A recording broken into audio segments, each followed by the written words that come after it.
अगर आपके भी मन में अक्सर बुरे विचार आते हैं, गंदे और अश्लील विचार चलते रहते हैं, तो आपको ये बौद्ध कहानी जरूर सुननी चाहिए। एक गांव में एक जवान लड़का रहता था। वह बहुत परेशान था क्योंकि उसका मन उन्हीं चीजों के बारे में सोचता रहता जिसके बारे में वो नहीं सोचना चाहता था। वह अपनी छोटी छोटी क्षणिक खुशियों के लिए अपने दिन का ज्यादातर समय बर्बाद कर देता और फिर बाद में इसके लिए पश्चाताप करता, लेकिन वो ना चाहते हुए भी अगले दिन फिर उन्हीं आदतों को दोहराता। वह अपने माता पिता का अकेला लड़का था। माता पिता धीरे धीरे बूढ़े हो रहे थे और वो जवान, लेकिन वो कुछ भी ऐसा नहीं कर पा रहा था जिससे उसके माता पिता को उस पर गर्व हो। वह जानता तो था कि वह अपने समय और जिंदगी के साथ गलत कर रहा है, लेकिन वो बहुत कोशिश करने के बाद भी खुद को बदल नहीं पा रहा था। वह अपनी समस्याओं के बारे में दूसरे बड़े लोगों को बताता और लोग उसे तरह तरह के सुझाव देते, लेकिन फिर भी कुछ भी बदलाव नहीं आ रहा था। अब तो उस लड़के को भी ऐसा लगने लगा था कि उसका बाकी का जीवन ऐसे ही मानसिक बोझ और बुरी आदतों के साथ बीतने वाला है। इसीलिए अब वह बहुत ही उदास और परेशान रहने लगा था। एक दिन ऐसे ही वह अपने विचारों में खोया हुआ अपने गांव के तालाब के किनारे बैठा हुआ था। तभी पीछे से उसका एक मित्र भागता हुआ आया और बड़े उत्साह से उसके कंधे पर हाथ रखकर बोला, मित्र, मुझे तुम्हारी सभी समस्याओं का समाधान मिल गया है। अपने मित्र के मुंह से यह बात सुनकर वह लड़का बहुत खुश हो जाता है और पूछता है, क्या समाधान मिला मेरी समस्याओं का? लड़के के मित्र ने कहा, ध्यान। ध्यान तुम्हारी सभी समस्याओं का समाधान है। लड़के ने कहा, यह ध्यान क्या होता है? मित्र ने कहा, कल हमारे गांव में एक बौद्ध भिक्षु भिक्षाटन के लिए आए थे। गांव के सभी लोग उन बौद्ध भिक्षु से अपनी अपनी समस्याओं का समाधान पूछ रहे थे, तो मैंने सोचा कि मैं भी तुम्हारी समस्या का समाधान पूछ ही लेता हूं। तो मैंने उन बौद्ध भिक्षु से अपने मन को काबू में करने का तरीका पूछा। मेरा प्रश्न सुनकर उन बौद्ध भिक्षु ने ज्यादा तो कुछ नहीं कहा, बस इतना ही कहा कि ध्यान ध्यान जीवन की सभी समस्याओं का समाधान है। मैंने सोचा कि तुम्हें ध्यान के बारे में पता होगा, इसीलिए मैंने उन बौद्ध भिक्षु से ध्यान के विषय में ज्यादा कुछ नहीं पूछा। अपने मित्र की बात सुनकर उस लड़के ने कहा, मुझे उन बौद्ध भिक्षु से मिलना है। वह लड़का और उसका मित्र बौद्ध भिक्षु को ढूंढने निकल पड़ते हैं। बहुत पूछताछ और खोज मशक्कत के बाद उन्हें वो बौद्ध भिक्षु बगल के एक गांव में एक पेड़ के नीचे ध्यान करते हुए मिलते हैं। वे दोनों उस बौद्ध भिक्षु के पास जाकर बैठ जाते हैं और उनकी आंखें खुलने का इंतजार करते हैं।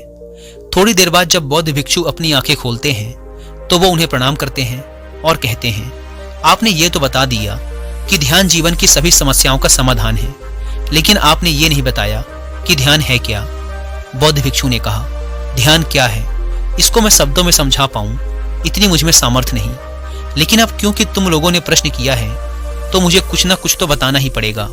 तो सुनो, ध्यान का मतलब है ना कोई प्रश्न, ना कोई उत्तर, ना कोई विचार और ना ही कोई भावना। यह एक ऐसी स्थिति है जो हमारी वास्तविकता से हमारा परिचय करवाती है। इस स्थिति में पहुंचकर व्यक्ति के अंदर कोई भी प्रश्न, कोई भी उलझन शेष नहीं रह जाती, क्योंकि उसके सामने सब कुछ स्पष्ट हो जाता है। उसे इस जीवन की व्यर्थता का पूर्णतः आभास हो जाता है। लड़के ने पूछा, लेकिन ध्यान की ऐसी स्थिति को कैसे प्राप्त किया जा सकता है? बौद्ध भिक्षु ने कहा, ध्यान करना बहुत आसान है। क्या तुम्हें बैठना आता है? लड़के ने कहा, हाँ, मैं बैठ सकता हूँ। बौद्ध भिक्षु ने कहा, कितनी देर तक बैठ सकते हो? लड़के ने कहा, ऐसे तो कभी आजमाया नहीं, लेकिन जितनी देर तक चाहूं उतनी देर तक बैठ सकता हूं। बौद्ध भिक्षु ने कहा, रोज 1 घंटा आंख बंद करके सीधा बैठना है। लड़के ने पूछा, कब और कहां बैठना है? बौद्ध भिक्षु ने कहा, कभी भी और कहीं भी, बस जगह शांत और एकांत होनी चाहिए। लड़के ने फिर प्रश्न किया, मेरे मन के ये गंदे विचार और मेरी बुरी आदतें कितने दिन में छूट जाएंगी? बौद्ध भिक्षु ने कहा, सिर्फ 1 दिन में, अगर तुम 24 घंटे आंख बंद करके बैठ सको तो। बौद्ध भिक्षु से आज्ञा ले वह लड़का अपने घर आ जाता है और ध्यान करने बैठ जाता है। जैसे वह अपनी आंखें बंद करके बैठता है, उसके मन में तरह तरह के विचार उठने शुरू हो जाते हैं, जैसे क्या ध्यान करने से सचमुच कुछ फायदा होगा? मैं अपनी बुरी आदतों को छोड़ भी पाऊंगा या नहीं? आखिर सभी लोग मेरी इज्जत कब करेंगे? मैं तो उससे प्रेम करता हूँ, लेकिन वो मुझसे प्रेम क्यों नहीं करती? मैं ऐसा क्या करूं कि मैं बहुत सा धन कमाऊं और अपने गांव का सबसे अमीर व्यक्ति बन जाऊं? इसी तरह के और भी विचार उसके मन में लगातार उठने लगे। फिर उसे ध्यान आया कि भिक्षु ने कहा था, ध्यान की अवस्था में कोई विचार, कोई भावनाएं नहीं होती। अब वह अपने विचारों को रोकने का प्रयास करने लगा, लेकिन क्या बहती नदी के पानी को कभी कोई रोक पाया है? वह लड़का भी अपने विचारों को नहीं रोक पाता और आंखें खोलकर बैठ जाता है और सोचता है, अब तक के जीवन में बहुत से काम किए, लेकिन इतना मुश्किल काम कभी न किया था। और वो बौद्ध भिक्षु बोल रहे थे कि ध्यान करना बहुत ही आसान है। वैसे दोस्तों, अगर आप भी ध्यान या मेडिटेशन प्रैक्टिस करना चाहते हैं पर आपको पता नहीं कि उसे कैसे किया जाए, तो इसके लिए मैं आपको कुक एफएम पर एक ऑडियो बुक रिकमेंड करूंगा जिसका नाम है meditation and its practice by Swami Rama. ये ऑडियो बुक आपके लिए एक गाइड है जो स्टेप बाय स्टेप आपको मेडिटेशन के बारे में समझाती है। यह ऑडियो बुक आपको ध्यान का अभ्यास करने का एक एग्जैक्ट आइडिया देती है और साथ ही साथ मेडिटेशन की शुरुआत में आने वाले चैलेंजेस और उसके सॉल्यूशंस के बारे में भी बताती है। इसके अलावा कुक एफएम पर मेडिटेशन के ऊपर हिंदी में एक कोर्स भी है जो मुझे पर्सनली काफी पसंद आया। उसका नाम है घर बैठे सीखो मेडिटेशन। आप चाहें तो इसे भी सुन सकते हैं। यह 11 दिनों का एक well organised complete meditation course है जो डेफिनेटली आपकी बहुत हेल्प करने वाला है। इन दोनों ऑडियो बुक्स के अलावा भी कुक एफएम पर 10,000 से ज्यादा ऑडियो शोज अवेलेबल हैं जिन्हें आप अपनी मनपसंद लैंग्वेज में सुन सकते हैं। इन ऑडियो बुक्स और कोर्सेज को सुनते समय कुक एफएम के ऐड नोट्स फीचर का यूज करके आप इनकी इंपॉर्टेंट बातों के नोट्स जरूर बनाएं ताकि आपको ये ऑडियो शोज बार बार न सुनने पड़े। और अगर आप रात में सोते समय इन ऑडियो शोज को सुनते हैं तो इस ऐप के स्लीप टाइमर फीचर का यूज जरूर करें ताकि यदि आप सुनते सुनते सो जाएं तो ये ऑडियो शोज खुद ही बंद हो जाएं।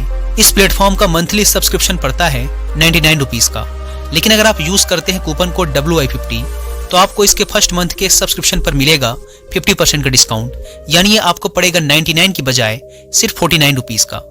ऐप को डाउनलोड करने की link description and first comment पर मिल जाएगी। आइए कहानी पर वापस लौटते हैं। वह लड़का उन बौद्ध भिक्षु से मिलने दोबारा अपने घर से निकल पड़ता है और उनके पास पहुंचकर कहता है, आपने तो कहा था कि ध्यान करना बहुत ही आसान है, लेकिन यह तो मुझे दुनिया का सबसे मुश्किल काम लग रहा है। मेरे बहुत प्रयास करने के बाद भी मेरे मन में विचार उठने बंद ही नहीं हो रहे हैं। बौद्ध भिक्षु ने कहा, लेकिन तुमसे विचारों को रोकने के लिए किसने कहा है? लड़के ने कहा, तो फिर विचार रहित स्थिति कैसे प्राप्त होगी? आपने तो कहा था कि ध्यान में कोई विचार, कोई प्रश्न नहीं होते। बौद्ध भिक्षु ने कहा, हमारे दिमाग में हर समय बहुत से विचार जन्म लेते हैं और मरते हैं, लेकिन हमारा मन उनमें से किसी एक विचार को पकड़ लेता है और फिर उससे जुड़े विचारों के बारे में सोचता चला जाता है। इस तरीके से हमारा मन विचारों में उलझ जाता है और हम भूल जाते हैं कि हम क्या कर रहे थे। जब तुम ध्यान करने बैठोगे तो तुम्हारे दिमाग में भी बहुत से विचार उठेंगे और खत्म हो जाएंगे, लेकिन तुम्हें किसी भी विचार का चुनाव नहीं करना, बस उन्हें देखना है। तुम्हारे मन में विचार उठेंगे और खत्म हो जाएंगे। धीरे धीरे समय के साथ इन विचारों के उठने की गति कम होती चली जाएगी। बौद्ध भिक्षु के मुंह से ये सारी बातें सुनकर वह लड़का अपने घर वापस आ जाता है और दोबारा ध्यान करने के लिए बैठ जाता है। इस बार वह लड़का बौद्ध भिक्षु के बताए अनुसार अपने मन में उठ रहे विचारों को देखता है। वह कुछ देर तक तो विचारों को साक्षी भाव से देख पाता है, लेकिन फिर उसके मन में ऐसे विचार उठते हैं जिनके बारे में सोचने से वह खुद को रोक नहीं पाता और वह गहरे विचारों में खो जाता है। कुछ देर बाद उसे याद आता है कि वह तो ध्यान कर रहा था। वह दोबारा विचारों को देखने का प्रयास करता है, लेकिन इस बार उसका मन दूसरी चाल चलता है। अब उसके मन में अश्लील विचार उठने लगते हैं। वह लड़का सोचता है कि ध्यान जैसी पवित्र स्थिति में ये अश्लील विचार क्यों उठ रहे हैं। वह अपने मन में उठ रहे अश्लील और गंदे विचारों को रोकने का बहुत प्रयास करता है, लेकिन वो उन्हें रोक नहीं पाता। उसके मन में लगातार बस ऐसे ही विचार उठ रहे थे। बहुत देर तक प्रयास करने के बाद जब वह लड़का परेशान हो जाता है तो वह ध्यान से उठकर सीधा उन बौद्ध भिक्षु के पास पहुंचता है और कहता है, मैं जब भी अपनी आंखें बंद करके ध्यान करने के लिए बैठता हूं तो मेरे मन में सिर्फ अश्लील और गंदे विचार ही आते हैं। बौद्ध भिक्षु ने कहा, कोई भी विचार अच्छा या बुरा नहीं होता, इसीलिए किसी भी विचार को बुरा समझकर उसे जबरदस्ती दबाने का प्रयास मत करो, क्योंकि हमारे द्वारा विचारों का विरोध ही उन्हें और भी शक्तिशाली बनाता है। इसीलिए किसी भी विचार का दमन करने का प्रयास मत करो, क्योंकि इस मन की प्रकृति ही ऐसी है कि हम इसे जिस चीज के बारे में सोचने से रोकते हैं यह उसी चीज के बारे में सबसे ज्यादा सोचता है। इसीलिए तुम्हारा विचारों को रोकने का प्रयास व्यर्थ है, और जिन विचारों को तुम गंदे व अश्लील विचार कह रहे हो वो विचार भी तुम्हारे जीवन का एक हिस्सा है। इंसानी जीवन को आगे बढ़ाने के लिए इन विचारों का उठना भी जरूरी है। एक बात हमेशा याद रखना कि जीवन में हम जिस भी चीज को अस्वीकार करते हैं हमारा मन उसी चीज में सबसे ज्यादा रस देने लगता है। इसीलिए जीवन की किसी भी सच्चाई को नजरअंदाज करने का प्रयास मत करो। हर चीज को स्वीकारो, तभी तुम उससे मुक्त हो पाओगे। लेकिन इसका मतलब यह नहीं कि तुम हर समय काम वासना के विचारों में ही डूबे रहो। तुम्हें यह समझना होगा कि काम वासना हमारे जीवन का एक छोटा सा हिस्सा मात्र है, पूरा जीवन नहीं। तो जीवन के इस पहलू को भी स्वीकारो और आगे बढ़ो, क्योंकि इस जीवन में इसके आगे भी बहुत कुछ जानने के लिए है। लड़के ने कहा, लेकिन हमारा मन हमारे साथ इतनी चालें क्यों चलता है? क्या हमारा मन ही हमारा शत्रु है? भिक्षु ने कहा, नहीं, मन हमारा शत्रु नहीं है। यह तो बस उन्हीं चीजों को अनुभव करना चाहता है जिसमें इसे आराम मिले, आनंद आए। इसीलिए जब हम कोई ऐसा काम करते हैं जिसमें शुरू में ही मन को आनंद नहीं मिलता, तो हमारा मन उस काम का विरोध करता है। बौद्ध भिक्षु ने आगे कहा, अगर तुम अपने मन से बुरे विचारों को खत्म करना चाहते हो तो अपनी आदतों को बदलो। आदतों को तुम केवल तभी बदल सकते हो जब तुम्हारा मन तुम्हारे काबू में होगा, और तुम्हारा मन तुम्हारे काबू में तभी आएगा जब तुम खुद को जानोगे, जब तुम स्वयं का अनुभव करोगे, जब तुम ध्यान का अनुभव करोगे। इतना कहकर बौद्ध भिक्षु खड़े हो गए और एक हल्की सी मुस्कान के साथ उस लड़के के सर पे अपना हाथ रख दिया। इसके बाद उन्होंने अपना भिक्षा पात्र उठाया और वहां से चले गए। वह लड़का उन बौद्ध भिक्षु को जाता हुआ देखता रहा, लेकिन अब वह बहुत खुश था, क्योंकि उसे अपनी समस्याओं का समाधान मिल चुका था ध्यान के रूप में। वह समझ गया था कि उसे हर रोज ध्यान के लिए बैठना है और उसे अपने आते जाते विचारों को देखना है, लेकिन किसी भी विचार को पकड़ना नहीं है। समय के साथ वो विचार खुद ही गायब होते चले जाएंगे। साथ ही वो ये भी समझ गया था कि कोई भी विचार अच्छा या बुरा नहीं होता, विचार सिर्फ एक विचार होता है। इसीलिए विचारों का विरोध करना भी व्यर्थ है। दोस्तों, मुझे उम्मीद है कि आपको इस वीडियो से बहुत कुछ सीखने को मिला होगा। और जाने से पहले एक बार फिर याद दिला दूं कि कुकू एफएम पर meditation and its practice by Swami Rama audio book को और मेडिटेशन पर हिंदी में कोर्स जिसका नाम है घर बैठे सीखो मेडिटेशन को सुनना ना भूलें। और मंथली सब्सक्रिप्शन पर 50% डिस्काउंट के लिए आप WI50 कूपन कोड का इस्तेमाल जरूर करें। धन्यवाद।